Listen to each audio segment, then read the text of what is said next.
So you're new to Monday.com and want to know how to log out or sign out. I'm going to show you in a few clicks how to do that.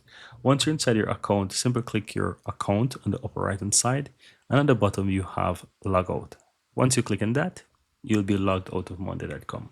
Now, at any point in time you want to sign in again, you just need to fill in your credentials, and it's even better if you want to use, and it's even better if you're using, for example, a Google account. You can just simply sign in with Google.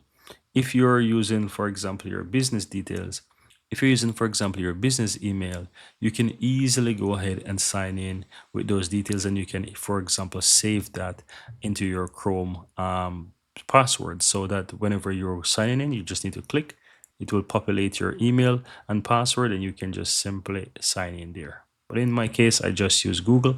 I'm going to just sign back into my account right there. But that's how easy it is, guys, to log out of your Monday.com account.